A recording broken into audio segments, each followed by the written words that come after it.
이 세상에서 가장 아름다운 단어는 하나 있습니다. 그게 뭘로 뽑혔겠어요? 엄마, 어머니. 이 세상에서 가장 아름다운 단어 제1입니다. 두 번째는 사랑해요. 세 번째는 아버지. 네 번째는 부모님의 은혜. 여러분, 이것보다 이 세상에서 더 아름다운 단어가 어디 있겠습니까?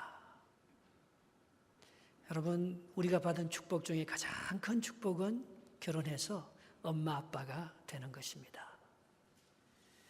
우리에게 자녀들이 있고 그들과 함께해서 저녁 식탁에서 함께 식사하는 행복보다도 더 큰 행복이 우리에게 어디 있겠습니까? 그런데 이런 행복을 누리는 사람들이 있고 아직도 이런 행복을 누리지 못하는 많은 사람들이 있습니다. 오늘 본문에는 그 행복의 주인공을 우리에게 설명해 주는 거예요. 누가 이 큰 가정의 축복을 누리면서 살아가느냐, 어떤 사람은 저주를 받고 살아가느냐, 그 갈림길이 오늘 본문에 등장하고 있다는 것입니다. 오늘은 제가 부모의 특권 3가지에 대해서 얘기를 나누려고 합니다. 그 첫 번째 특권, 부모의 첫 번째 특권은 자녀를 낳고 자녀를 기르고 자녀를 멀리 보낸다는 게 부모의 특권 중에 특권이라는 것입니다. 오늘 본문 18절, 19절을 한번 읽어보겠습니다. 본문 시작. 방주에서 나온 노아의 아들들은 셈과 함과 야벳이며 함은 가나안의 아버지라. 노아의 이 세 아들로부터 사람들이 온 땅에 퍼지니라. 아멘. 하나님께서 우리에게 주신 가장 큰 축복이 하나 있습니다. 하나님께서 인류에게 주신 가장 큰 축복이 하나 있습니다. 하나님께서 이제 노아의 방주에서 나온 노아의 자녀들에게 준 가장 큰 축복이 하나 있습니다. 그게 뭡니까? 창세기 1장 28절. 여호와께서 사람에게 이르시되 생육하고 번성하여 땅에 충만하라. 땅을 정복하라. 바다의 물고기와 공중의 새와 땅에 기는 모든 것들을 다스리고 관리하고 슈퍼비전하라. 이게 하나님께서 우리에게 준 최고의 축복입니다. 우리가 자녀를 낳는 것, 그것보다 더 큰 축복이 없어요. 지난 세기보다도 올 21세기는요, 기독교 인구가 훨씬 더 많이 늘었습니다. 세상에 믿지 않는 사람들은요, 요즘 자녀를 안 낳으려고 합니다. 우리 교회 오시는 한국에서 오시는 분들 중에서도 우리 교회 오시는 분들은 자녀들 적어도 3사람씩 낳습니다. 그게 정말 큰 축복입니다. 저는 결혼 주례할 때 신랑 신부 보고 꼭 내가 당신 결혼 주례를 해주기를 원하느냐 안 해주느냐고, 내가 결혼 주례를 해주기를 원하면 나는 조건이 하나 있다고 붙입니다. 그것은 자녀를 3명 이상 낳는 것입니다. 교육비가 많이 들어서 세상이 이렇게 악해서 우리 부부가 살기도 힘든데 어떻게 자녀를 낳고 사느냐고 우리는 자녀를 가지지 않겠습니다. 그래서 요즘 한국은요, 출산율이 0.89, 0.9도 안 됩니다. 적어도 2사람이 낳아야지, 부부가 결혼해서 애를 2사람이 낳아야지 현상 유지가 되는데 요즘은 0.9도 안 됩니다. 1명도 안 낳으려고 합니다. 그러나 보수적인 기독교일수록요, 산하 제한과 낙태를 죄로 여깁니다. 그래서 하나님이 주시는 대로 받습니다. 그래서 기독교 인구가 늘어나는 거예요. 뉴욕의 브루클린이라고요, 유대 정통주의자들은요, 보통 7명, 8명씩 아직도 낳습니다. 펜실베니아주에 가면은 이 메노나이트 사람들은요, 아직도 시골에서 문명을 거부하고 살면서 산하 제한하지 않습니다. 낙태하지 않습니다. 주시는 대로 낳습니다. 그게 하나님이 우리에게 주신 최고의 축복이라는 거예요. 모슬렘도 많이 낳습니다. 작년에 우리 대한민국의 종교 인구를 조사했는데요, 불교를 기독교가 뛰어넘었어요. 알고 보니까 기독교 믿는 사람들이 특별히 전도를 많이 해서 기독교 인구가 늘어난 게 아니고 예수 믿는 사람들이 다른 종교를 믿는 사람들보다 자녀들을 많이 낳는다는 거예요. 그게 하나님께서 우리에게 주신 큰 축복입니다. 여기 캐나다에 와서 살면서요, 자녀를 3명 이상 낳지 않는 사람들은 바보입니다. 얼마나 혜택이 좋습니까? 3명 이상 낳은 사람들은요, 하나님의 명령과 뜻을 이루는 축복의 부모입니다. 오늘 노아가 그랬잖아요. 노아의 아들이 몇 명이었다고요? 셈과 함과 야벳 3명이었습니다. 그리고 19절에 보면 그들이 어떻게 됐다고요? 멀리 멀리 퍼져서 살았다는 것입니다. 자녀는 내게 아닙니다. 낳고 기르고는 멀리 멀리 보내야 합니다. 저는 옛날에 베트남 선교 가고 또 제가 장남인데 부모의 품을 떠나서 캐나다에 오는 것을 굉장히 부끄럽게 생각했어요. 통계조사에 의하면 캐나다에 이민 온 사람 중에서 제일 많은 사람이 장남이래요. 예, 특별히 며느리가 가자고 해서. 예, 한국에 부모 모시고 특별히 제사 모시고 가족관계가 복잡해서. 한국을 떠난 사람들이 이유가 두 가지인데 첫 번째는 가족관계가 너무 복잡해서. 장남들이 특별히 많이. 두 번째는 사회생활하는 게 너무 싫어서. 여기 오면 가정중심이잖아요. 여기 오면 꼴보기 싫은 거, 정치적인 거, 이념적인 갈등과 그 폭력적인 거 안 봐도 되잖아요. 그것 때문에 이민 왔다고 하는 것입니다. 근데 그게 하나님의 뜻인 줄 제가 이제야 알았어요. 사도행전 1장 8절에 오직 성령이 너희에게 임하시면 어떻게 된다고요? 너희가 권능을 받고 예루살렘과 온 유다와 사마리아와 땅끝까지 이르러 내 복음의 증인이 되리라. 하나님의 복음의 능력은 안주하지 않습니다. 그 자리에 머물러 있지 않습니다. 떠납니다. 자식들을 잘 키워서 자식들을 낳고 훌륭하게 만들어서 멀리 멀리 보내십시오. 멀리 멀리 보낸 사람은 부모님들이 다 여기 다시 오더라고요. 자식을 여기 보낸 사람들은요, 때가 되면 부모님들이 여기 다 다시 와요. 그래서 함께 잘 살아갑니다. 얼마나 가만히 있으면 1,500불씩 나오고 이런 좋은 나라가 어디 있습니까? 시니어 그런 혜택이 나오고. 네. 하나님께서 아브라함에게 명령한 게 바로 그거지 않습니까? 하나님께서 아브라함에게 이르시되 창세기 12장 1절 너희는 본토 친척 아비 집을 떠나 내가 너에게 지시할 땅으로 가라. 떠나는 게 복입니다. 자녀들을 잘 키워서 보내주는 게 복입니다. 그러면 잘 보내주면 돌아와요. 안 보내주면 내가 붙들고 있을고 내 것이라고 생각하면 어쩌면 원수가 되고요. 안 돌아옵니다. 예. 여기는 고등학교만 지나면 우리 자녀들이 막 우리의 품을 떠납니다. 근데 그게 복입니다. 잘 보내주세요. 잘 낳고 잘 길러서 훌륭하게 만들어서 잘 보내주셔요. 예. 오늘 노아의 세 아들로 말미암아 온 지면에 다 흩어져서 사는 것, 그게 하나님의 뜻이라는 것입니다. 내가 부모하고 꼭 같이 살아야지만이 그게 복이 아니에요. 우리 여기 이민자들이 부모가 죽을 때 내가 못 보기 때문에 얼마나 안타까움이 있잖아요. 그러나 멀리 떨어져 있지만 우리는 하나님의 뜻을 이루기 위해서 미션, 복음을 완성하기 위해서 여기까지 온 거예요. 로마서 1장 16절에 내가 복음을 부끄러워하지 아니하노니 이 복음은 모든 믿는 자에게 구원을 주시는 하나님의 능력이 됨이라. 첫째는 유대인에게요 또한 헬라인에게로라 했습니다. 사도 바울은 그가 갖고 있는 복음을 예루살렘과 팔레스타인에 국한되지 않았습니다. 예수님이 갖고 있는 복음은, 예수님은 비행기 타고 다른 나라에 가서 복음을 전하지 않았지만 마태복음 28장 19절 20절에 너희는 가서 모든 족속으로 제자를 삼아 아버지와 아들과 성령의 이름으로 세례를 주고 내가 너희에게 분부한 모든 것을 가르쳐 지키게 하라. 볼지어다 세상 끝날까지 너와 항상 함께 하시리라 약속했습니다. 우리는 멀리 갈수록 하나님의 복음, 하나님의 축복을 이루는 가정을 만들어갈 수 있기 때문에 거기에 하나님이 우리와 함께 하고 계시는 엄청난 복을 받게 된다는 것입니다. 이게 부모가 갖고 있는 최고의 큰 특권이에요. 자녀를 많이 낳으시기 바랍니다. 자녀를 잘 기르시기 바랍니다. 그리고 그 자녀를 셈과 함과 야벳처럼 멀리 보내주시기 바랍니다. 땅을 정복하고 땅을 다스리고 그 땅에 가서 위대한 사람이 되도록. 이 세상에서요, 자기 고국을 제일 많이 떠난 사람은 유대인들인데 1,500만 명이 떠났어요. 그들은 어디를 가든지 잘 삽니다.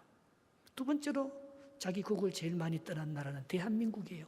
700만의 디아스포라가 있습니다. 어디 가도 우리가 이렇게 살아남잖아요. 예.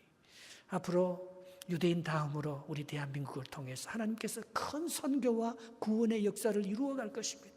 예. 그게 부모가 받은 특권 중에 제1특권이라는 것입니다.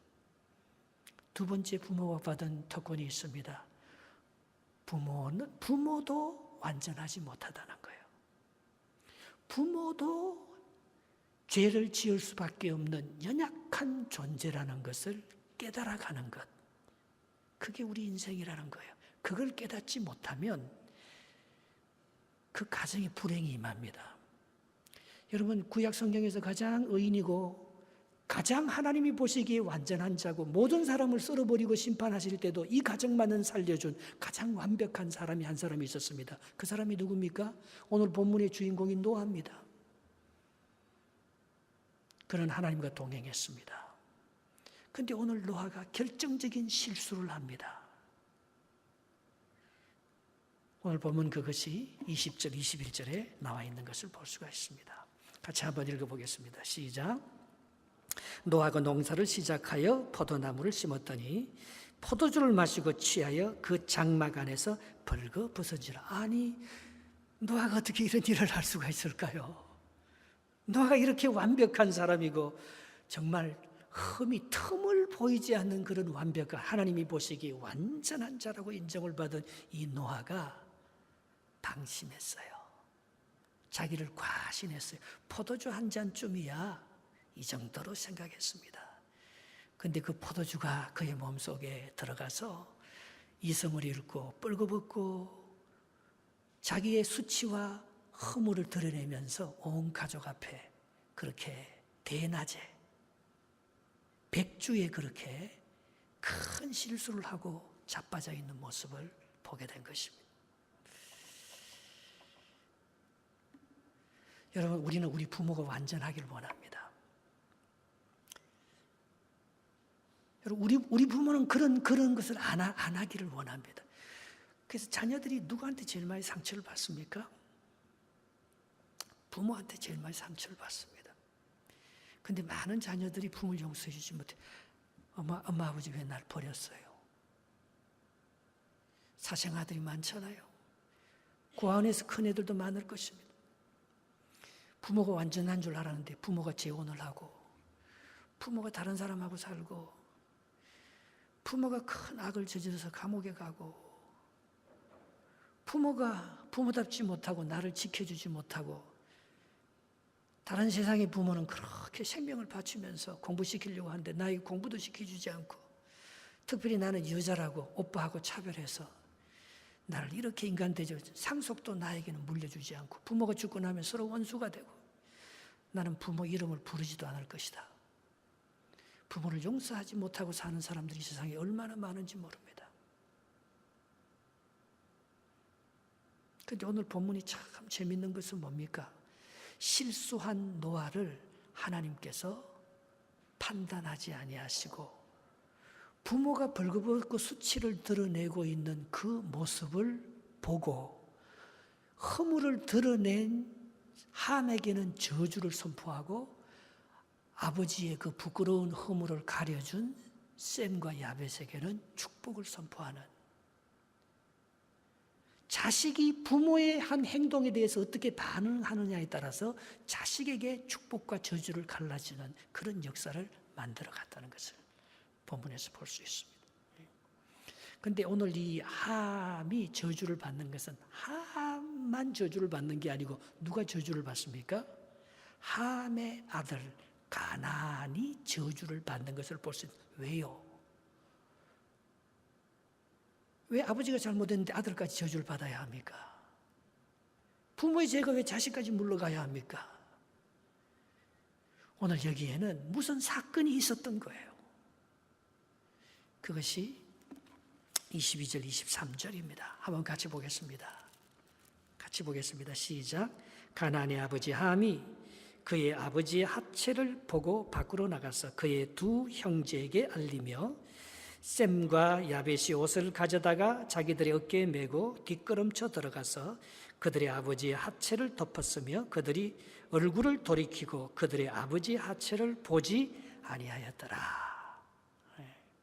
여기 22절에 보면 가나안의 아버지 함이 그의 아버지 노아의 하체를 보고, 여러분, 우리는 본다는 건 두 가지 의미가 있습니다. 하나는 저절로 보이는 것입니다. 아버지가 뻘거벗은 것을 그냥 저절로 보였다는 것, 그건 죄가 아니에요.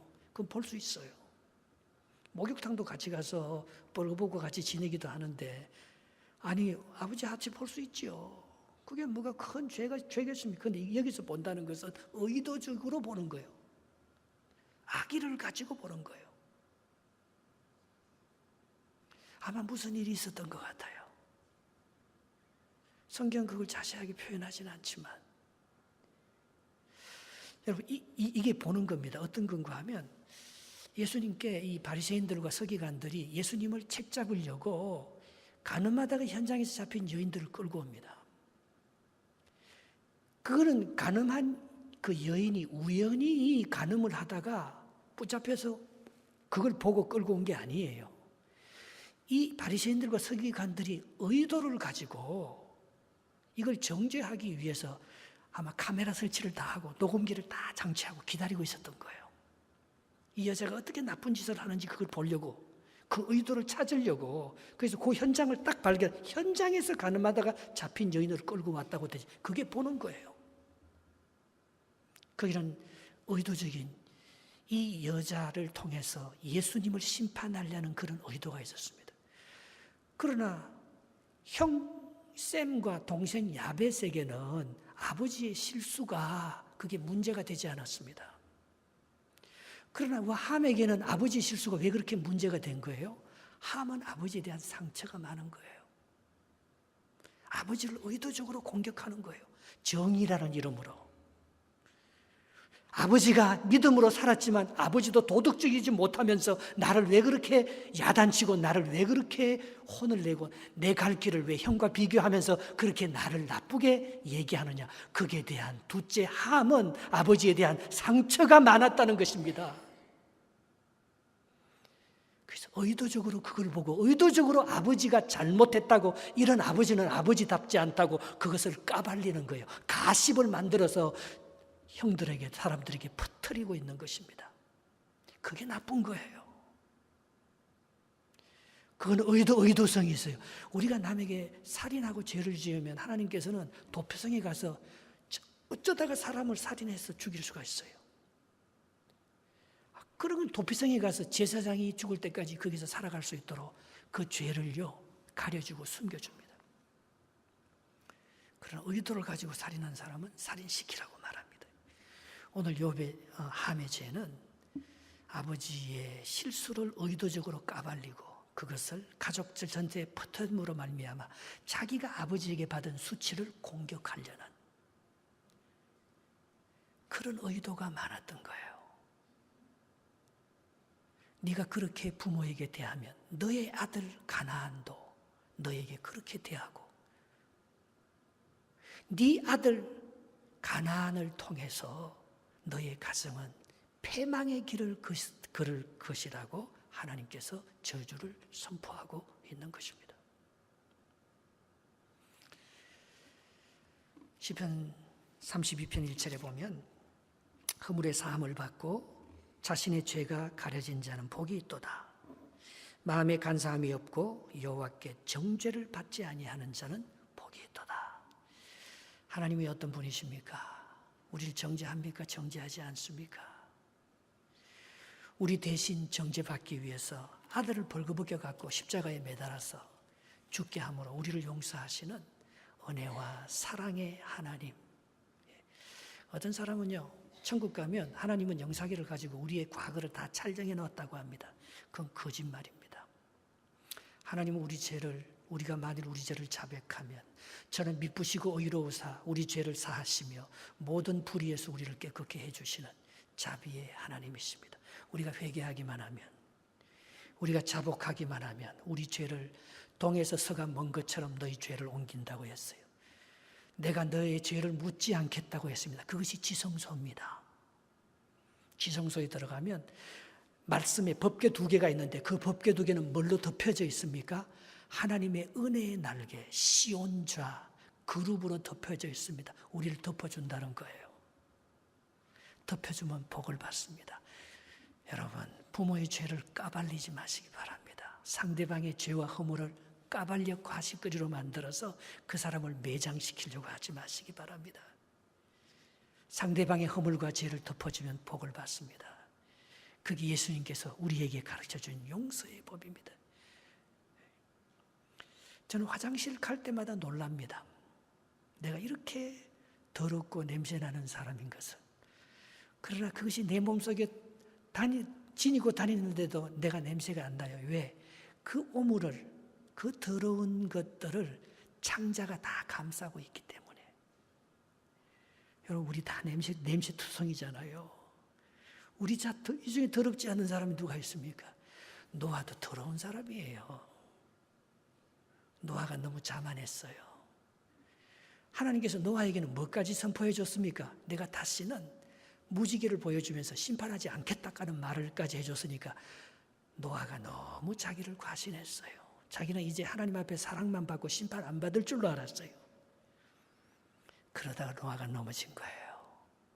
그러나 하나님께서는 노아의 허물을 오늘 덮고 있습니다. 하나님이 덮으시는데 왜 함이 까발립니까?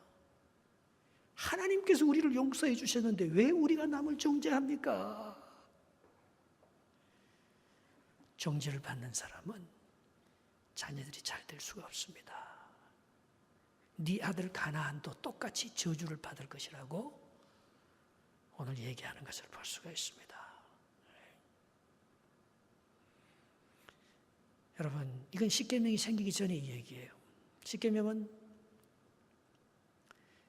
BC 1500년 모세 때 시내산에서 유대인들이 받은 십계명. 그 십계명의 첫 번째 돌파는 하나님에 대한 것이고 두 번째 돌파는 이웃에 대한 것인데 그 두 번째 돌판에서 제일 먼저 나오는 것이 내 부모를 공경하랍니다. 여기 공경하라.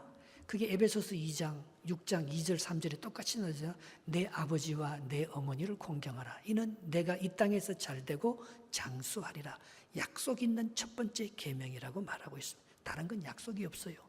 다른 건 보장이 없습니다. 그러나 부모를 공경하는 것은 네가 잘되고 네가 장수하는 첫 번째 약속 있는 계명이라. 하나님께서 약속을 주시며 이 계명을 지키라고 한 것은 내 부모를 공경하라. 그거 하나밖에 없다는 것입니다. 부모를 공경하는 것은 선택사항이 아닙니다. 필수사항입니다. 부모를 공경하는 것은 부모가 존경만한 가치가 있고 부모가 훌륭할 때 공경하는 것이 아닙니다.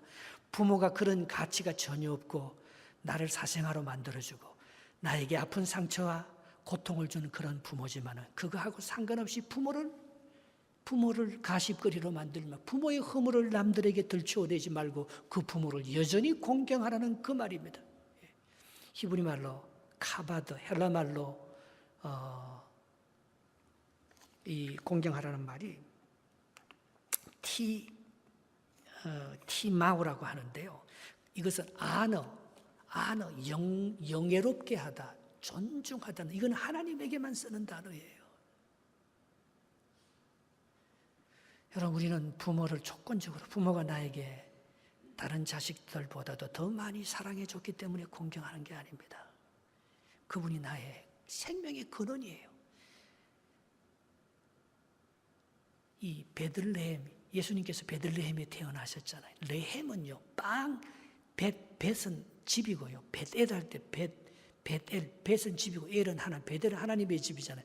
베들레헴이라는 것은 벳은 집이고 레헴은요, 그냥 빵이 아니고 생명의 빵, 원래는 자궁이란 뜻이에요.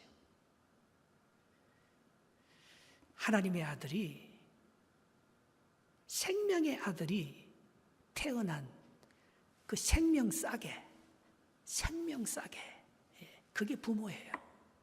우리를 싸고 있는 게, 우리를 인도하고 하나님의 손, 그게 우리 부모예요. 우리를 다 싸고 보호하고 있잖아요. 그 부모가 그럴 수밖에 없는 형편이 되었기 때문에 얼마나 답답하면 술을 먹고 그렇게 벌거벗고 누워 있었겠어요. 그거는 우리가 부모가 되어보지 않고서는 그 억울한 사정을 몰라요. 그 사람이 그럴 수밖에, 행동할 수밖에 없었던 것은 우리가 그 사람의 그 어려운 형편에 가서, 그런 형편에 가면 정말 모든 세상을 포기하고 싶고 죽고 싶을 정도로 상처를 입어서 그렇게 비도덕적이고 비윤리적인 행동을 한지 몰라요. 우리는 아무도 그 사람을 비난하거나 정죄할 자격이 없습니다. 왜? 하나님이 그를 보호하고 있는데. 하나님의 생명이 그를 보호하고 있는데 우리가 누구를 정죄할 수 있겠어요? 우리의 부모는 우리의 생명의 뿌리입니다. 우리의 근원입니다. 우리는 그분으로부터 왔습니다. 보이는 부모와 형제를 사랑하지 않는 사람이 보이지 않는 하나님을 사랑한다는 것은 거짓말이라고 말합니다. 우리는 부모를 그렇게 사랑해야 되는 거예요. 저도 젊었을 때 몰랐어요. 아버지가 잘못하면 아버지가 뭐 저래. 어떨 때는 아버지한테 대들기로 했어요. 지나가고 나니까 야, 내가 정말 뭘 몰랐어요. 내가 정말 하나님께서 뭘 원하시는지 정말 몰랐어요. 여러분 혹시 아직도 부모를 용서하지 못하고 있는 사람이 있습니까? 부모를 용서하시기 바랍니다. 여러분 그래야 여러분들의 인생이 풀립니다. 아직도 남의 허물을 용서하지 못하고 긁어 넘어지고 까발리는 사람이 있습니까? 그 남의 허물을 용서하시기 바랍니다. 그게 왜 중요하냐? 그게 왜 중요합니까? 부모의 말이 하나님의 말과 똑같기 때문에 오늘 노아가 말한 대로 노아의 자손들이 복을 받고 저주를 받기 때문에 부모는 그 자녀들의 제사장이라는 것입니다. 그래서 중요한 거예요. 그래서 부모를 공경해야 되는 것입니다. 오늘 24절부터 27절까지 한번 읽어보겠습니다. 그 자식들이 어떻게 됐어요? 오늘 노아가 한 말 그 한마디 한마디가 어떻게 됐습니까? 24절부터 읽겠습니다. 시작. 노아가 술이 깨어 그의 작은 아들 함을 가리킵니다. 둘째 아들 말하는 거예요. 자기에게 행한 일을 알고 이에 이르되 가나안은 함의 아들이에요. 가나안은 저주를 받아 그의 형제 종들의 종이 되기를 원하노라 하고 또 이르되 셈의 하나님 여호와를 찬송하리로다. 가나안은 셈의 종이 되고 27절 하나님이 야벳을 창대하게 하사 셈의 장막에 거하게 하시고 가나안은 그의 종이 되게 하시기를 원하노라 하였더라. 계속 함을 저주하기보다도 함의 아들 가나안을 계속해서 저주합니다. 여러분 학교 가면 서로 싸우고 학생들을 때리는 그 학원 폭력들이 많습니다. 근데 그 사람들을 다 조사해 보니까 거의 100% 아버지한테 맞고 자랐다는 거예요. 아버지를 용서하지 못하고 있다는 거예요. 분노가 상처가 없으면 부모의 허물이 문제가 안 됩니다. 내가 부모의 죄를 용서했으면 부모의 잘못한 것이 내한테 남아있지 않습니다. 그래야 우리가 사회생활을 합니다. 그래야 교회생활도 할 수가 있어요. 아직도 부모가 용서되지 않았다면 나도 괜히 화가 나는 거예요. 근데 그 화가 말입니다. 그 분노가 가나안을 망하게 하고 있다는 거예요. 가나안의 문제, 자식이 지금 학교 가서 싸우고 학교 가서 문제를 일으키고 가나안이 공부를 안 하고 잘못하는 게 그게 가나안의 책임이 아니고 함이 부모에 대한 상처를 아직도 못 풀고 있다는 거예요.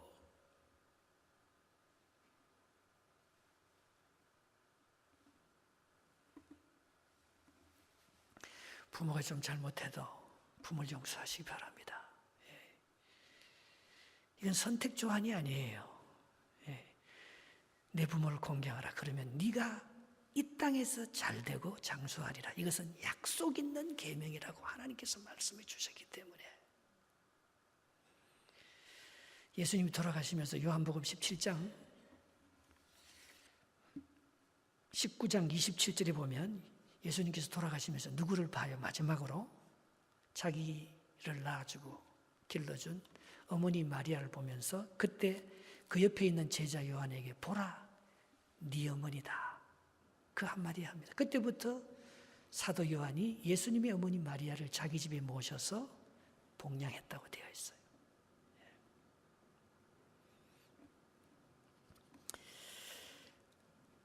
근데 오늘 이 셈과 아버지 허물을 뒷걸음쳐서 옷을 어깨에 메고는 한 번쯤 봐도 내 같으면 한 번쯤 볼 텐데 한 번쯤 볼 수도 있었는데 아버지 하체를 끝까지 안 봤어요.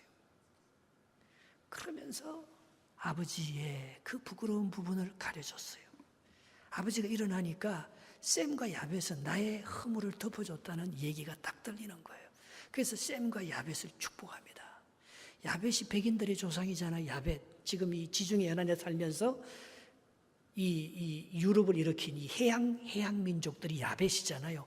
그들에게는 창대케 된다는 축복을 줍니다. 그리고 셈에게는 여호와 하나님을 찬송하리로라는 여호와를 경외하는 종교적인 신앙적인 축복을 셈에게 줍니다. 이 둘은 합쳐서 잘 된다는 거예요. 누구의 허물을 가려주고 다른 사람들의 그 잘못을요, 여러분 정말 입 조심해야 합니다. 입 다물어야 합니다. 나쁜 얘기하지 않아야 합니다. 특별히 남에게 대해서 얘기하지 말아야 합니다. 근데 영혼을 파괴시키고요, 그 사람과 함께 있지 말라는 거예요. 그 사람과 함께 있으면 나도 그 사람처럼 돼버리는 거예요. 함에 그게 가나안입니다. 하나님께서 가나안을 가나안은 가나안 자식이 아니고 가나안 땅을 계속해서 말하는, 가나안은요 제일 큰 세상적인 문명을 일으켜서 가나안이라는 그때 셈과 야벳이 이룩하지 못하는 가장 위대한, 가나안이 제일 약삭빠르고 가나안이 제일 이기적이고 가나안이 제일 세속적이고 물질적이고 정욕적이기 때문에 가나안이 만든 여리고성, 가나안의 문화가 그 당시에는 세계에서 가장 발달했습니다. 그런데 그 가나안 땅을 셈이 차지할 거라고 약속하는 거예요. 아브라함을 불러서 창세기 12장 5절에 이 아브라함이 하란을 떠나서 그의 아내 사라와 그의 조카 롯과 그가 하란에서 모은 모든 재산과, 아브라함은 거부였습니다. 모든 자기의 종들이 400명이 넘었습니다. 데리고 가나안에 정착하였더라. 마침내 가나안 땅이다. 왜? 가나안은 엄란한 문화의 대표적이니까. 함이 이 셈과 야벳이 아버지를 보잖아. 한 번 보면 계속 봅니다. 음란 동영상을 한 번 보면 계속 봅니다. 어둠에 속한 것을 보면 또 보고 싶습니다.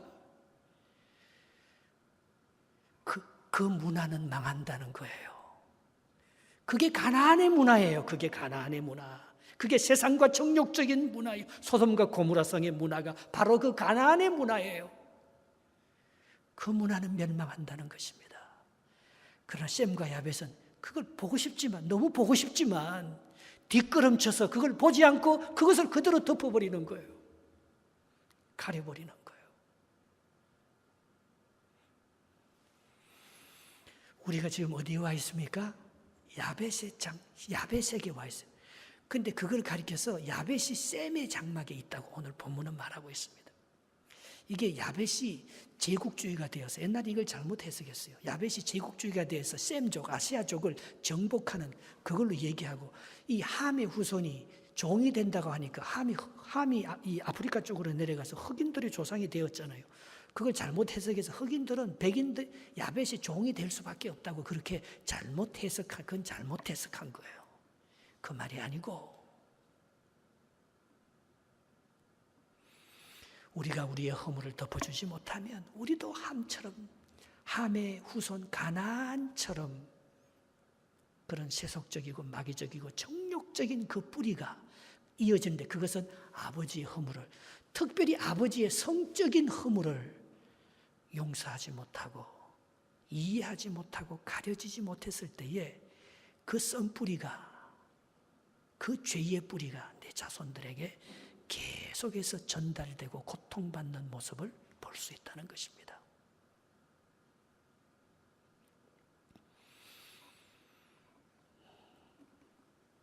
이삭에게는 에서와 야곱이라는 두 아들이 있었습니다. 그런데 야곱은 말입니다, 아버지의 허물을 말하지 않습니다. 그러나 에서는 용감하지만, 아버지의 사랑을 받았지만 아버지가 조금만 잘못해도 아버지를 공격합니다. 결국은 야곱이 복을 받고 에서가 망하잖아요. 야곱인 12아들이 있었습니다. 루벤은 야곱의 첩을 건드렸습니다. 둘째 아들 시므온은 할례를 행하면서 다른 민족을 다 죽였습니다.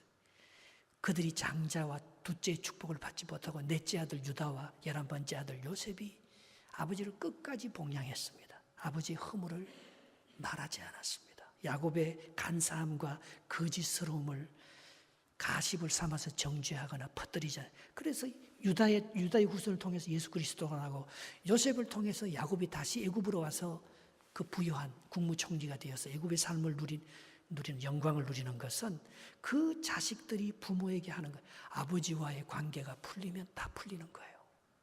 부모와의 관계는 모든 인간관계나 신앙의 초석입니다. 부모와의 관계가 풀리지 않으면 모든 건 풀리지 않습니다. 그러나 부모와의 관계가 풀리면 모든 것이 풀립니다.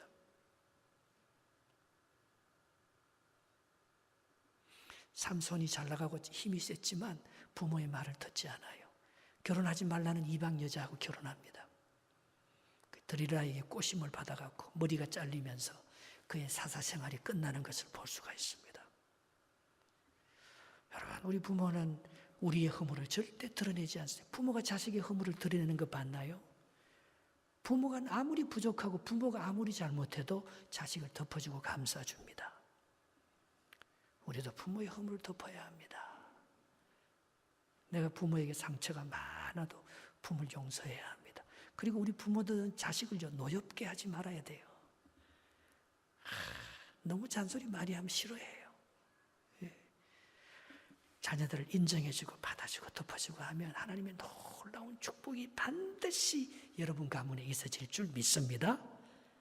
하나님의 놀라운 은혜로 아름다운 가정을 만들어 여러분 자녀들이 잘 되고 하나님의 영광을 드러내는 복된 가문들이 되시기를 주님의 이름으로 축복합니다.